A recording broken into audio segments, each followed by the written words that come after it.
Pancasila adalah dasar negara kita yang menjadi pondasi kehidupan berbangsa dan bernegara. Nilai-nilai dari setiap sila Pancasila hadir dalam setiap tindakan kita. Namun, bagaimana kita sebagai mahasiswa mengimplementasikannya dalam kehidupan sehari-hari?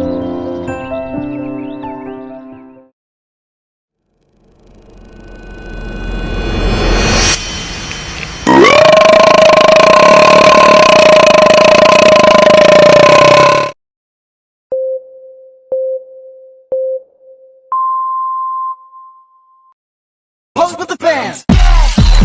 Pose with the pose with the pose with the bands. Pose with the pose with the pose with the bands. Pose with the bands. Pose with the bands.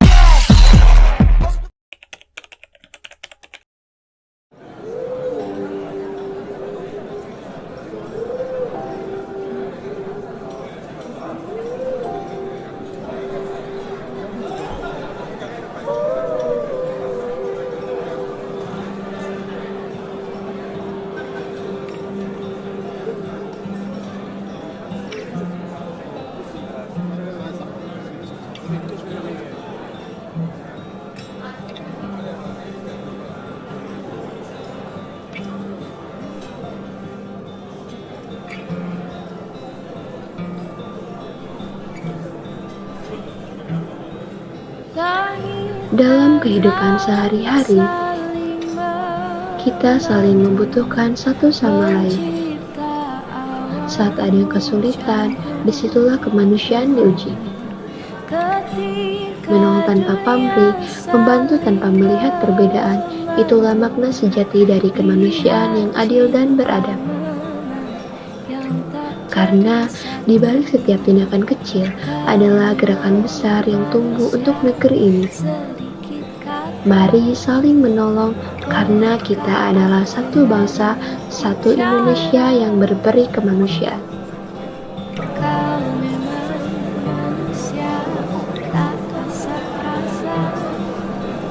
Biar aku yang mengemban cinta.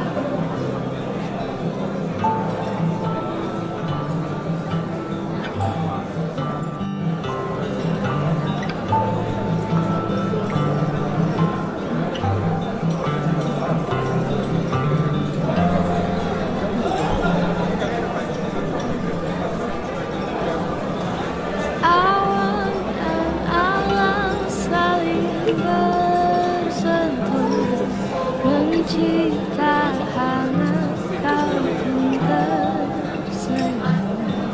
Ketika itu ku lihat jatuh, lihat hati mana yang tak akan jatuh.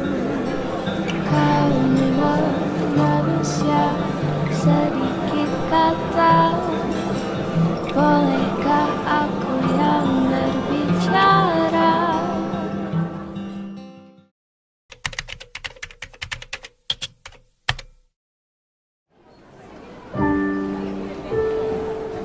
Pancasila sebagai dasar negara Indonesia membuat kita sebagai warga negara wajib menerapkan nilai-nilai Pancasila.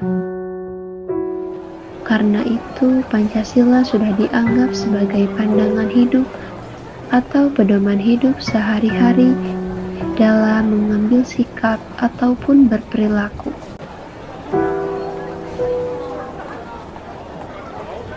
Tentu saja, dalam keadaan seperti ini, kita tidak boleh mengharapkan imbalan, karena membantu dengan tulus dan ikhlas adalah lebih utama bagi kemanusiaan. Mewujudkan cinta, kasih terhadap sesama manusia juga bisa diwujudkan dengan cara tolong-menolong. Kita harus dengan senang hati menolong teman atau orang lain sekalipun yang dalam kesulitan. Maka, secara tidak sadar, kebaikan itu akan kembali datang kepada kita.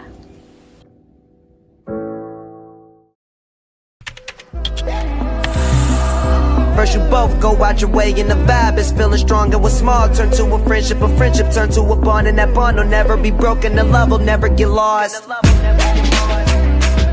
And when brotherhood comes first in the life. Sebagai seorang manusia, kita harus saling tolong-menolong pada siapapun, kapanpun, dimanapun kalian berada. Terima kasih.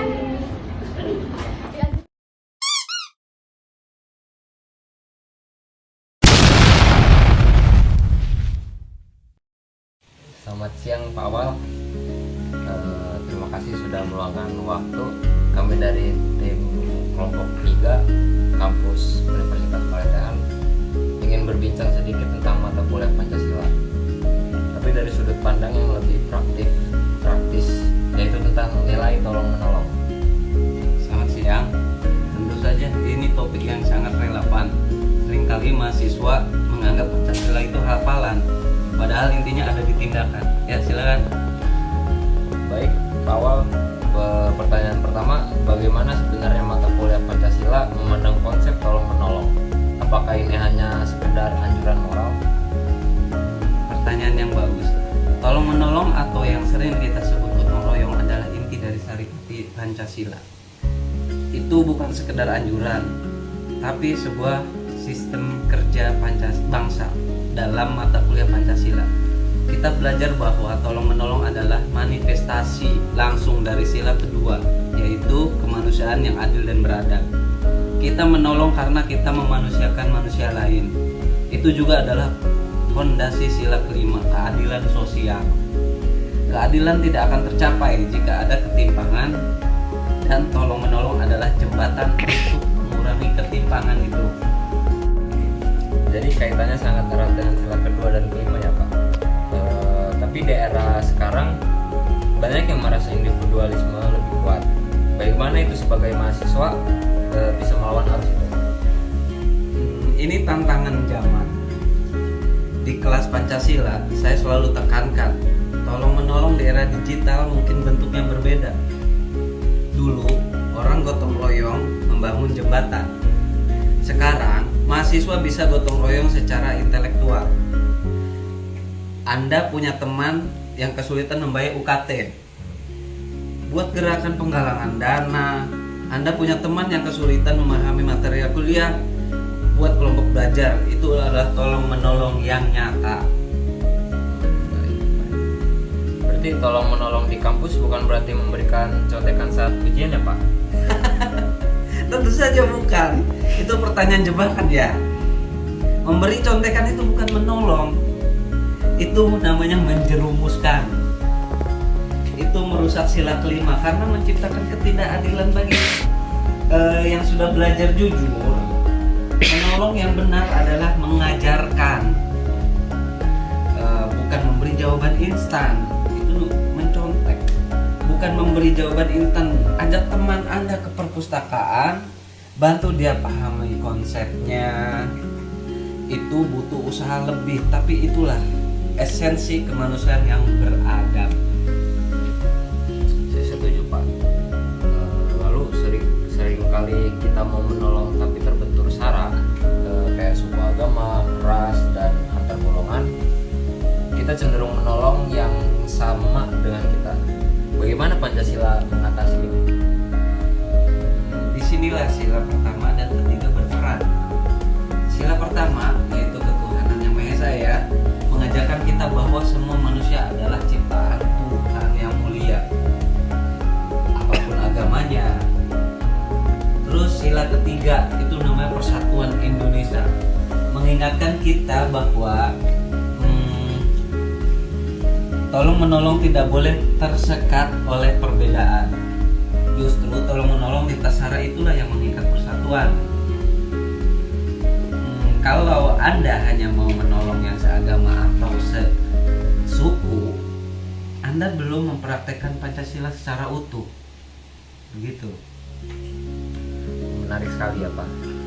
Jadi semua sila saling terkait ya Pak. Sebagai penutup, Apa pesan utama dari mata kuliah Pancasila untuk mahasiswa terkait semangat tolong menolong ini? Pesan saya sederhana, jangan jadikan Pancasila sekedar nilai di transkrip, di lembar transkrip. Mulailah dari hal kecil di kos atau di kelas. Tawarkan bantuan pada teman yang terlihat murung. Bagikan catatan jika ada yang sakit. Dengarkan keluh kesah sahabatmu. Tolong menolong adalah cara Pancasila bekerja dalam kehidupan sehari-hari. Jika Anda sudah bisa menolong orang lain tanpa memikirkan apa balasan untuk Anda, berarti Anda sudah lulus mata kuliah Pancasila yang sesungguhnya. Luar biasa ya Pak ya. Terima kasih banyak atas waktu dan pencerahannya Pak. Sangat menginspirasi. Sama-sama Aldian, sukses untuk majalah kampusnya ya. Oh iya, siap Pak. Makasih ya Pak. Dadah guys.